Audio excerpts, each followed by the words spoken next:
Steel plant ప్రమాద ఘటనలో గాయపడిన వారు షీలానగర్లో కిమ్స్ ఆసుపత్రిలో చికిత్స పొందుతున్నారు. చికిత్స పొందుతున్న వారిని మంత్రి వాసంశెట్టి సుభాష్ కొద్దిసేపటి క్రిందట పరామర్శించారు. వారి ఆరోగ్య పరిస్థితి ఎలా ఉందో మంత్రి గారు మాట్లాడని తెలుసుకుంది. సార్, ఇప్పుడు మీరు పరామర్శించారు కదా, వారి ఆరోగ్యం ఎలా ఉంది సార్? వారి ఆరోగ్యం కంగారు పడవలసిన అవసరం లేదు. వాళ్ళు సేఫ్ జోన్లో ఉన్నారు. ఒక అతను రేపు డిశ్చార్జ్ చేస్తారు. మిగతా ఇద్దరు ఒక 15% బర్న్స్ ఉన్న ఆయన ఒక టైం పడుతుంది. మిగతా ఆయన మాత్రం ఒక వారం 8 రోజుల్లో ఆయన్ని డిశ్చార్జ్ చేయడం జరుగుతుంది.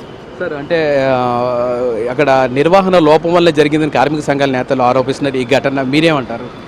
ఇది రెగ్యులర్ కంటిన్యూస్ ప్రాసెస్లో అన్ఎక్స్పెక్టెడ్గా జరిగిన ఇష్యూ. ఇది కేవలం ఆ ల్యాడల్లో ఏదైతే లిక్విడ్ మెటల్ ఉంటుందో ఆ లిక్విడ్ మెటల్ కంటిన్యూస్గా ఆర్గానిక్ గ్యాస్తో మిక్స్ అయ్యి, అంటే ఏ ఇతర గ్యాసెస్ కార్బన్ మోనాక్సైడ్ కానీ కార్బన్ డైఆక్సైడ్ కానీ ఆక్సిజన్ కానీ ఇలాంటివన్నీ కూడా రియాక్ట్ అవ్వకుండా బ్యాలెన్స్ చేసుకుంటుంది. ఆ బ్యాలెన్స్ చేసుకునే ప్రక్రియలో ఈ ఆర్గానిక్ గ్యాస్ పైప్ లైన్లో చిన్న తేడా వచ్చి ఆర్గానిక్ గ్యాస్ అందకపోవటం వల్ల ఒకసారిగా స్ప్లాష్ వచ్చి అది వర్షంలా కురిసి 8 మంది చనిపోవడం జరిగింది.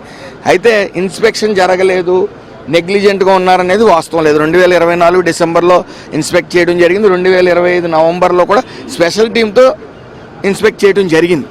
అయితే అక్కడ అన్ఎక్స్పెక్టెడ్గా కొన్ని అశ్రద్ధ లేదని అన్నాం. అశ్రద్ధ ఉంది అంతేగాని సఫిషియెంట్ లేబర్ లేరు అని అంటున్నారు. అది కూడా నిజం కాదు. సో అన్ఎక్స్పెక్టెడ్గా జరిగిన ఇష్యూ ఇది.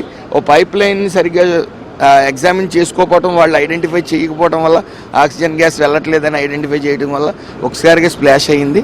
అక్కడ దురదృష్టకరమైన సంఘటన జరగడం జరిగింది. మరి ప్రమాదం జరిగిన బాధితులు కానీ ఎవరు మృతి చెందిన వారి కుటుంబాలకి ప్రభుత్వం తరఫున ఎటువంటి సహాయం అందిస్తున్నారు?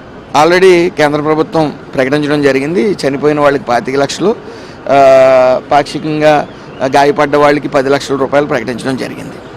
అయితే దీంట్లోని కార్మిక సంఘాల నేతల ఆరోపణలు ఎటువంటి నిజం లేదని మంత్రి వాసంశెట్టి సుభాష్ చెప్తున్నారు. వీడియో జర్నలిస్ట్ సంతోష్తో రామకృష్ణ, ఏబీ నాంజ్యోతి, విశాఖపట్నం.